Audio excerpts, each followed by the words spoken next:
It's October 2015, a cold autumn day, and John Brennan gets a strange phone call that seems to be from a stranger. He hesitates for a moment before answering. Hello, John Brennan. How did you get this number? It was so simple, bro. If it hadn't been John Brennan, this might have appeared to be a simple prank call.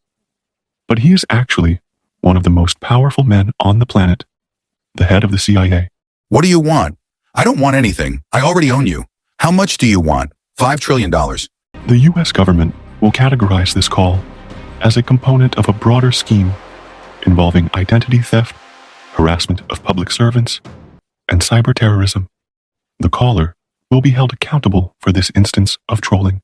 In the West Midlands of England, a 15-year-old boy is in his room with his phone still in his hand. He calls himself Crayer and enjoys smoking marijuana, which is actually making him high at the moment.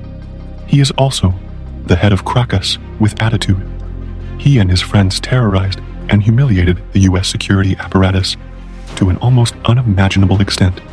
They gave Julian Assange top-secret documents and leaked the personal information of police officers, FBI agents, and DOJ officials.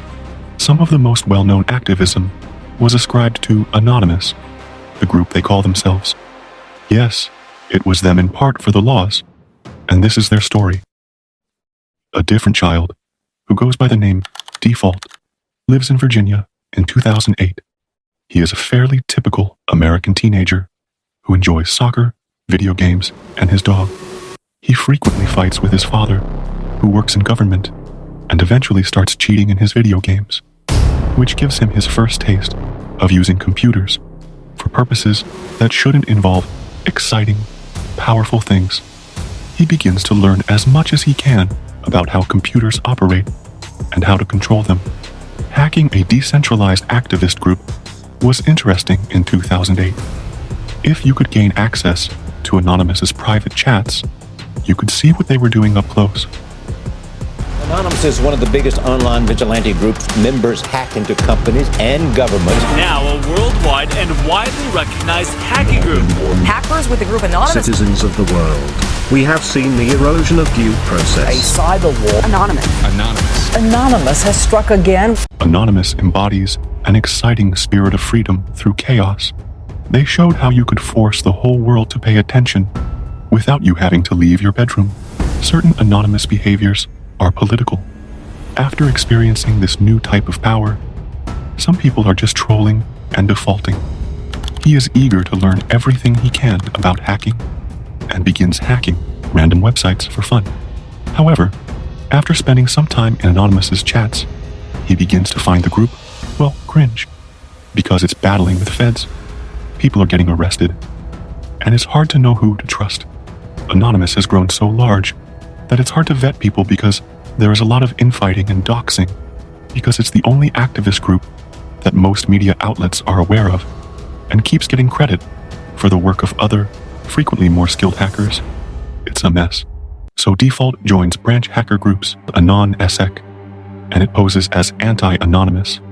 But like Anonymous, AnonSE conducts hacking operations that occasionally have political motivations, and other times are just as one might say in 2008, for the LS I Hated recording, that AnonSE is highly skilled at the game, and that the group controls a botnet, which is basically a sizable collection of compromised computers under someone's control. You can use those computers to further spread malware across the internet to make the botnet larger and larger, or you could, for example, attack a server with it in order to overload it. Default is tapping around AnonSec's botnet and gets curious about what computers they've actually gotten under their control. He finds that one is a server of the Canadian Medical School. Windsor University. Suddenly Default finds himself with direct access to the university's finances. He pulls up records of students who owe the school money. It all adds up to $9,400,000. And at the bottom of the list, something very tempting, a delete all button. These folks could actually like having their slate, so to speak, wiped clean. Look around and you'll see that some of them owe a lot of money, roughly $70,000. Some owed, I believe, more than $100,000. In other words, it's a substantial sum of money. It's a debt that never goes away, often lasting decades. I simply erased all of it. I simply trashed everything after sending it all to dev null in the PHP shell. Consequently, nothing I send there will return. This is from the podcast Darkit Diaries, which has a great episode with Default, of course, and raises some questions we tried asking the university. Although there should be hard copies of the students' signed loan agreements and multiple offline and online backups. If the dead stay deleted, they did not respond. However, Default feels like he's actually doing something at the time, and there is a certain rush to commit a crime when it feels like doing the right thing. By default, hackers are driven by generosity rather than mere curiosity, as beauty was legalized in Denmark, other European nations, Germany, and the UK. The recent ban in Sweden resulted in a rise in animal sex tourism in Denmark. For years, Danish animal rights activists attempted to raise awareness of this issue, calling them dog brothel. I had a dog, so the thought of someone taking it and my dog suffering the same fate really irritated me. According to Default, he and other anonymous hackers donate their technical expertise to the animal rights movement. So I believe, we defaced the official Danish government website and said, "Did you know that your government allows bestiality? And there are bestiality dens where people can go and pay money to do these things to animals, and most of them are like people's pets." They shut down bestiality websites using denial of service attacks and tweet evidence of sexually mistreated animals that is widely condemned worldwide. The fact that Anonymous is given credit for anonymous sex acts greatly irritates Default, but it works in part because of the hacks. More people are aware of the Danish dog brothel, and they protest about it online until the case ends up in Parliament in April 2015, when Denmark finally outlaws brutality. Meanwhile, he is becoming more proficient as a hacker and an early adopter of cryptocurrency, amassing more than 1,000 in Bitcoin, which would be a substantial sum of money today, roughly $40 million, and keeps these Bitcoins on a hard drive in his room. He also knows he's making powerful enemies, so he becomes a little paranoid and a little crazy with his operations. He always connects using a Tor node, never logs into his own Wi-Fi, and uses a satellite dish to access a free Dairy Queen Wi-Fi half a mile away. He makes sure his devices are encrypted before turning them off, and when he turns them back on, he must wait 30 minutes for them to decrypt. For the most part, he never tells anyone what he is doing because he knows he stands to lose a lot in the end. Ely, it won't be enough.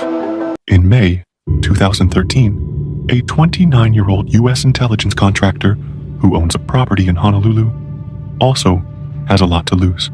He's terrified that his government is violating public civil rights so egregiously, and is haunted by the fact that he has come into contact with a computer, and that this contractor unknowingly helped make that technology possible. He knows that disclosing this information to any lawyer, judge, or even Congress would be committing felonies so serious that he would spend a lifetime in prison. He worries that he won't see his family again, and is unsure of the consequences they might face if he blows the whistle. But he must do it. He has been surreptitiously gathering evidence of this secret for some time, and has just downloaded the last documents. He informs his employer, the US government, that he needs a few weeks off some time to leave the country without raising suspicions. He decides on Hong Kong because he sees it as a bastion of free speech, and feels that it is one of the few places in the world that could and would shield him from the wrath of the US government. There, he meets journalists Laura Pyros and Glenn Greenwald, and provides proof of what was once dismissed as a conspiracy theory, making Edward Snowden one of the most significant whistleblowers of our modern era. He encourages many young Americans to examine their government's operations critically, and ignites a long overdue discussion about national security versus individual privacy, since he doesn't want to sit around and let surveillance happen to him. He teams up with the Krakus, with attitude.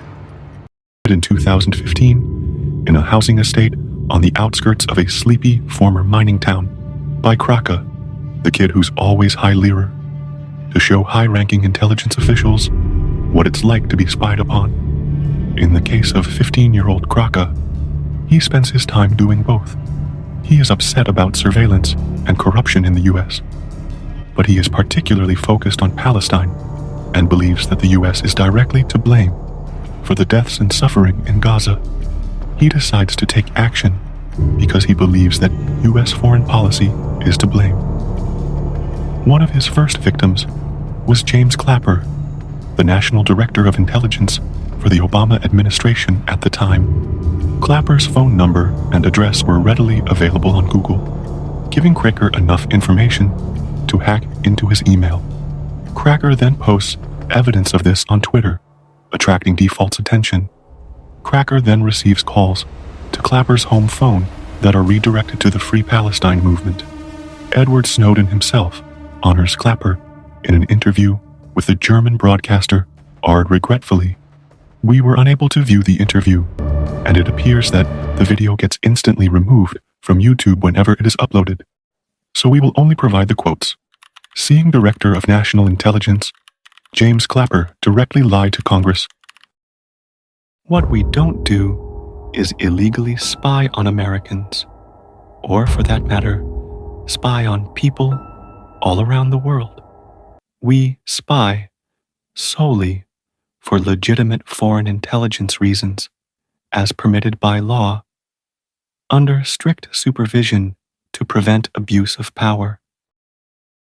Kraka and other hackers are furious, and so are Default. The CWA team is loosely affiliated with the goal of targeting higher senior intelligence community members. Their first priority is to humiliate them and demonstrate to them that they are not as strong as they believe they are. The chief of CIA, John Brennan. Similar to Clapper, Brennan has enough information on the internet that he essentially doxes himself. Cross searches for his publicly displayed phone number and discovers it is a Verizon number. He then contacts Verizon's internal tech support and poses as an on-site technician who is having issues assisting a customer. On-site tech support asks Cracker for his employee code, which he creates on the spot, and it works. The support technician grants KRA access, and all of a sudden, he has the account number, the PIN, and John Brennan's private email address.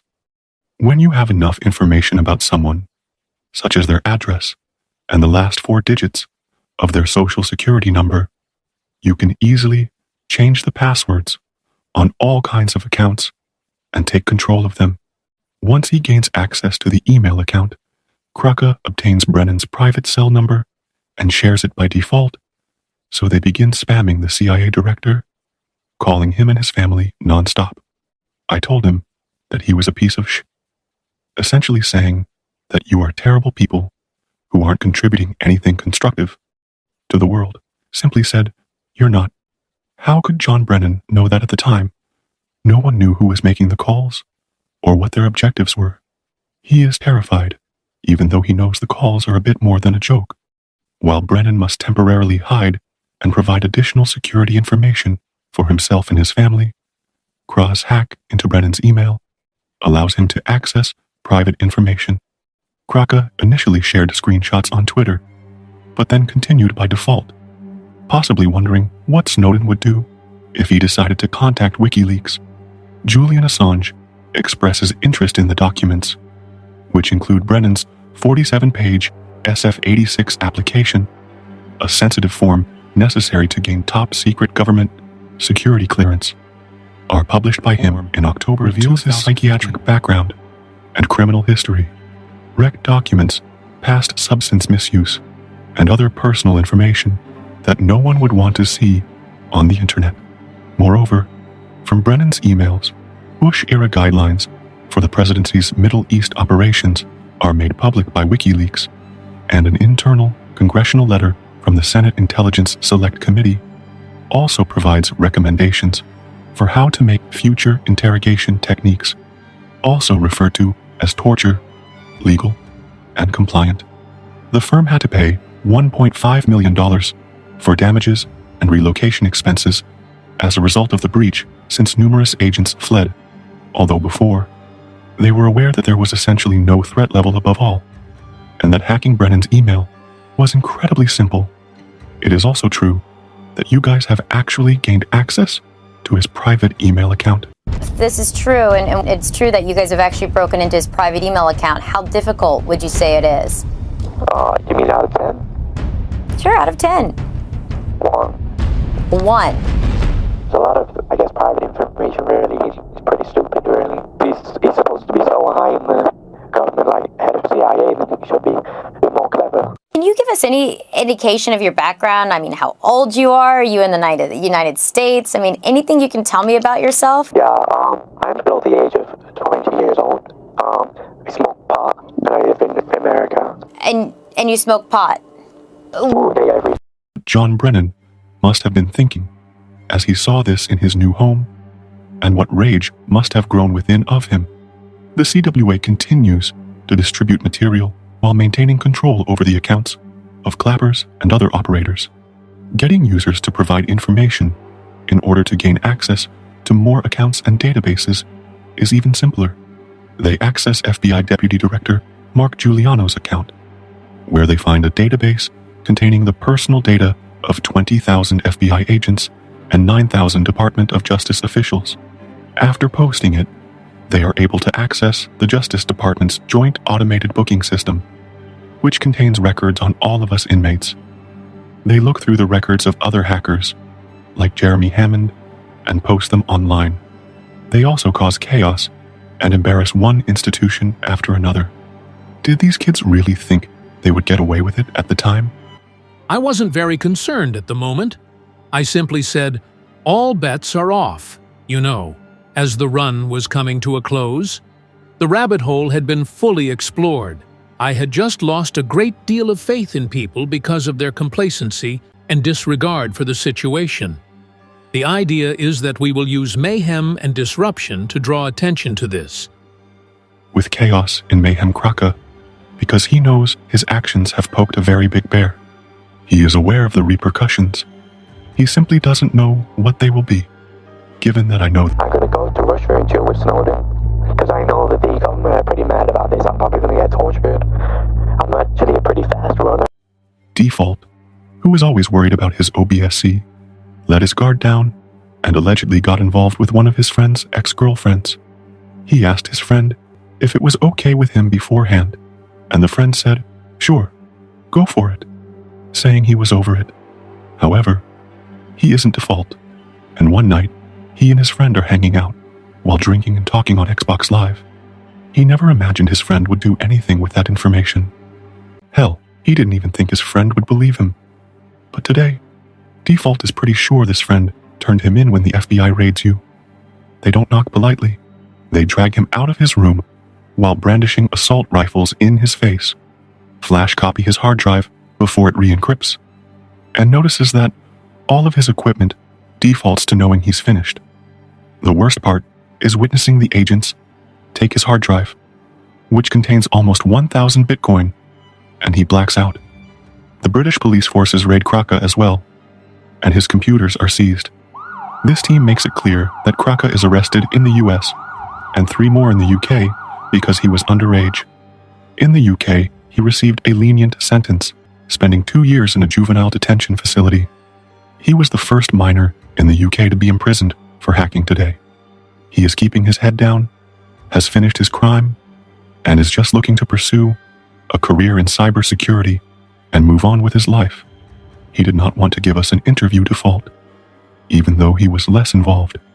He was sentenced to 5 years in federal prison, where he was required to pay $145,000 in restitution and spend a significant portion of that time in solitary confinement due to co-regulations. In his court plea, he stated, I thought what I was doing was right in terms of political justice, but 2 years later, I became aware that I was entirely mistaken. Whether you are a principled whistleblower who genuinely understands the significance of what you are releasing, or a stone kid incensed at the injustices in the world, Snowden 2 didn't have a laid-back time fighting asylum in Russia. Short authorities publicly dreamed about killing him. The Biden administration renewed a highly contentious surveillance program in December 2023. The ACT gives the administration the authority to spy on anyone in the world without a warrant, including its own citizens, and it contains a huge database of electronic communications. Interfering with the US government will alter your life forever, so make sure it's worth it. Only when there is a good reason to think it will help with intelligence operations is it meant to be accessed. But according to a 2023 US court ruling, the FBI has already abused this information 278,000 times. In particular, illegal searches were very common. Between 2016 and 2020, they monitored suspected January 6th rioters, surveilled Black Lives Matter demonstrators, and snooped into the private communications of donors to various congressional candidates. They may even be spying on us.